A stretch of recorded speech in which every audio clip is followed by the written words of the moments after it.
Jadi apabila ijazah ditahan dikarenakan belum melunasi hal administratif, tidak berkorelasi dengan pengecapan sidik jari, bukan? Karena pengecapan sidik jari dilakukan terlebih dahulu sebelum pelunasan hal administratif. Maka agak janggal, bahkan sangat janggal, bila pengecapan sidik jari baru bisa dilakukan setelah ada pelunasan.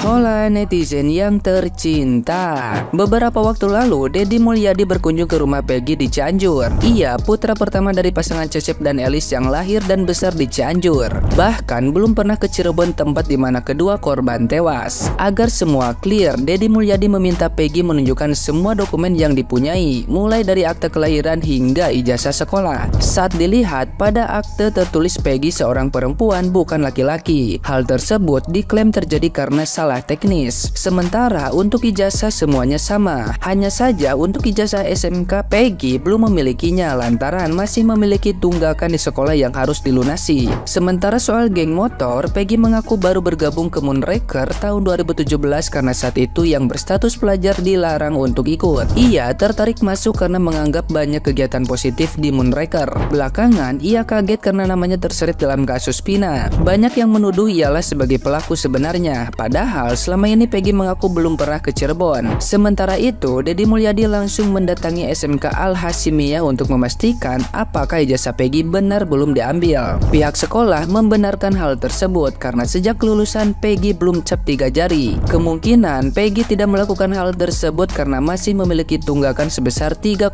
juta rupiah yang belum dilunasi. Deddy Mulyadi berharap dengan adanya ijazah Peggy Setiawan bisa mencari pekerjaan yang layak, tidak sekadar mengandalkan uang dari menjadi tukang ojek menggunakan motor milik adiknya.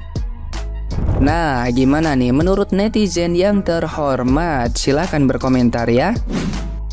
Guys, gimana menurut kalian guys tentang wawancara si Peggy ini bersama Kang Deddy Mulyadi ya? Kalau menurut gue ya, gara-gara dia tuh sangat mencurigakan sekali guys, sangat mencurigakan. Dan gue pribadi patut dicurigai ini orang. Gara-gara dia mencurigakan, dia gelisah, pokoknya ya kayak orang ada ketakutan gitu. Dia dari bapaknya juga kayak gitu ekspresinya. Katanya ya, ini kan bapak dia. Bisa nggak percaya itu bapaknya. Terus ya gitu, Deddy Mulyadi ini datangi rumah orang ini tuh karena ijazahnya tahan sejak dia sekolah, tamat sekolah sampai sekarang gitu, karena biaya nggak ada. Tapi kalian lihat cincinnya ada tuh harganya, aduh. Terus outfitnya itu kayak gimana ya, nggak meyakinkan banget kalau dia itu anak orang sukses gitu. Outfit dia itu outfit orang kaya. Banyak orang komentar, gue memang nggak ngerti ya soal merek baju bermerek ya, tapi banyak banget di internet, di video beredar tuh komentar netizen. Ya masa sih bajunya bermerek semua loh, kata netizen gitu ya. Kata netizen tuh bajunya bermerek semua. Kalau gue sih nggak tahu jujur li, ya nggak ngerti baju merek itu apa. Tapi kalau dilihat dari pandangan gue, emang baju ini bagus-bagus memang. Nggak ada kayak apa gitu ya. Emang mana ya. Terus Kang Deddy Mulyadi ini datang sini berikan bantuan supaya ijazahnya bisa diambil kembali gitu, maksudnya gitu ya, bisa diambil, jadi diberikanlah bantuan uang tunggakan untuk ambil ijazahnya itu ya guys ya. Kemudian lagi pas Kang Deddy Mulyadi ini minta tuh tanda tangan sidik jari gitu, dia kayak gimana gitu, pokoknya ekspresi dia tuh tinggal laku gelagat. Bahasa tubuhnya itu enggak, mana ya, bahasa tubuhnya itu seakan-akan memaksa diri gue, memaksa penonton untuk menuduh dia pelakunya gitu loh, bahasa tubuhnya itu. Soalnya memang mencurigakan banget ya menurut saya gitu. Terus aku baca juga di komentar di posting Kang Deddy Mulyadi ini, memang semua itu pada fokus dengan gerak-geriknya dia seolah-olah kayak kepanasan banget, kayak gelisah gitu, dia kepanas, ngusap-ngusap mukanya, pakai tisu, pakai bajunya segala macem. Terus dari lirikan mata bapaknya di samping itu, Pak Cecep namanya itu ya, lirikan matanya itu kayak apa ya, dibilang ketakutan gimana ya, kayak was-was gitu. Ini penilaian saya ya, tapi nggak tahu juga mungkin apakah mereka ekspresinya begitu, nggak tahu juga ya.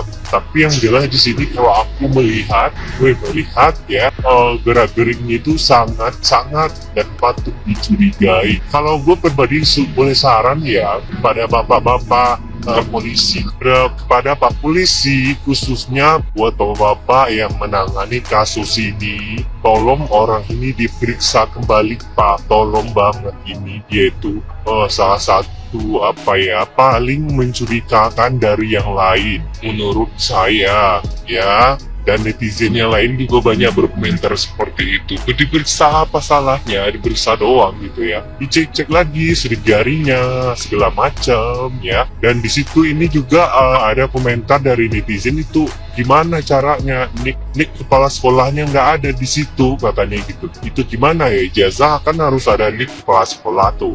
Nah, gitu loh. Terus dilihat dari akun sosmednya nih anak si Egi ini, dia itu bersama pacarnya yang namanya siapa itu, Bintang ya, Bintang nggak tahu lah pokoknya. Itu nggak mencerminkan dia itu orang susah. Mereka video-video dia di akun ceweknya itu lagi di kamar, lagi ada minuman di situ segala macam. Kayaknya memang anak orang senang gitu, kayak anak orang senang aja gitu. Gak ada yang mencurigakan ke arah anak orang seorang bangunan gitu loh. Apalagi outfitnya itu kan, lihat aja tuh pakaiannya, keren banget pakaiannya. Tapi dia kayak orang melindungi, kayak nggak tahu apa-apa. Cuman dari bahasa tubuhnya itu udah keluar kalau dia tuh gelisah dari kalian perhatiin aja, perhatiin ya, tuh. Dia gelisah kayak apa gitu, kayak tenang aja di sini. Udah nggak sih, itu pandangan gua, nggak tahu deh lu pada gimana. Ya perhatiin itu bapaknya tuh sekali ngelirik tuh matanya. Nah, dia ngelap keringat, ini lihat ekspresi orang-orang. Karena habis ngopi, jadi agak sedikit waras dan teringat akan sesuatu hal. Rasanya kita semua pernah mengalami pernah sekolah.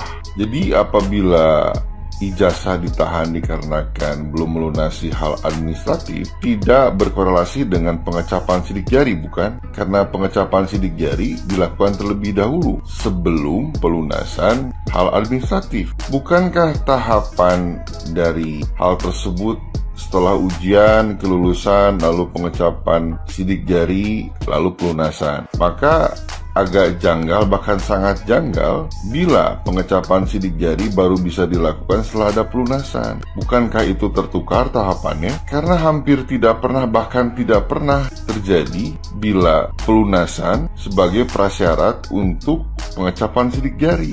Rasanya tidak pernah ditemukan. Karena seharusnya tahapannya adalah setelah ujian, lalu kelulusan, pengecapan sidik jari, tanda tangan, dan lain sebagainya. Lalu bila ada tunggakan, tidak bisa diambil ijazahnya. Bukankah begitu? Kok ini tertukar ya? Mungkin menyesuaikan dengan kondisi yang bersangkutan, anak yang tertukar. Apakah begitu? Sungguh membagongkan kan? Semua serba tertukar, menyesuaikan dengan kondisi. Apa jangan-jangan memang keberatan dengan cincin kali ya? Lumayan kan blue sapphire, bisa oper sini lah, ya kan?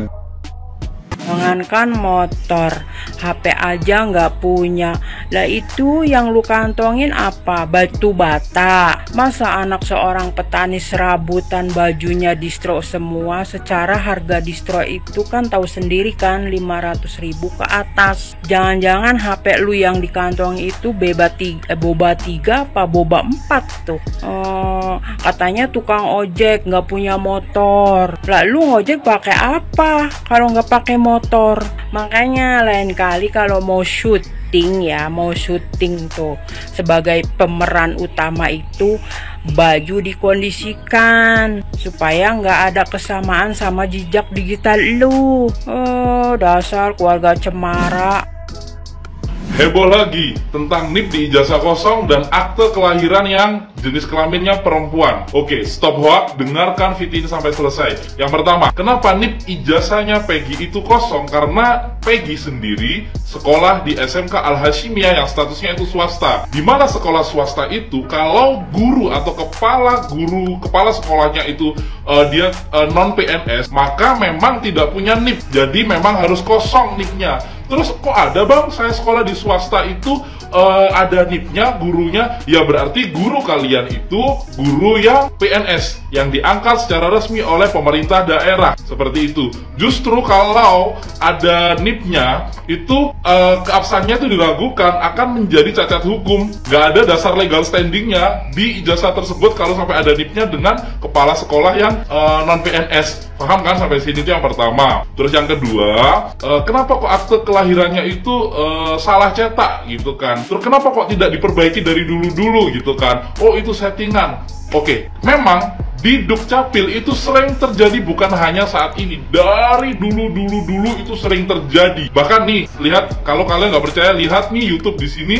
Di situ memang banyak komplain dari komentar-komentar semua orang itu mengeluhkan tentang jeleknya birokrasi yang ada di negeri ini, tentunya di Dukcapil juga. Dan di situ tuh banyak sekali seperti ini komennya, seperti ini juga, ya seperti itulah. Sehingga kadang itu ya udah tidak diurus, dan nanti ketika sekolah itu melampirkan, kenapa? Iya, ada juga yang bertanya, kenapa kok sekolahnya bisa gitu kalau aktenya salah? Bisa saja, yaitu dilampirkan akte dan dilampirkan kakak. Di situ akan tetap bisa jalan ke depan. Nah, memang sebenarnya kalian harus segera memperbaiki secara cepat untuk ketika ada masalah di catatan sipil. Biasanya seperti itu. Tapi terkadang kita itu kalau sudah terlalu sibuk, butuh waktu dan membuang-buang tenaga juga, terkadang kayak ya udahlah nanti aja, sehingga numpuk sampai kayak ya udah nggak dihiraukan, sampai akhirnya ya kelupaan. Tapi by the way, informasi buat kalian juga, sekarang bisa perubahan pengajuan melalui sistem online. Jadi caranya bagaimana, kalian cari tahu sendiri. Oke, stop berita hoax.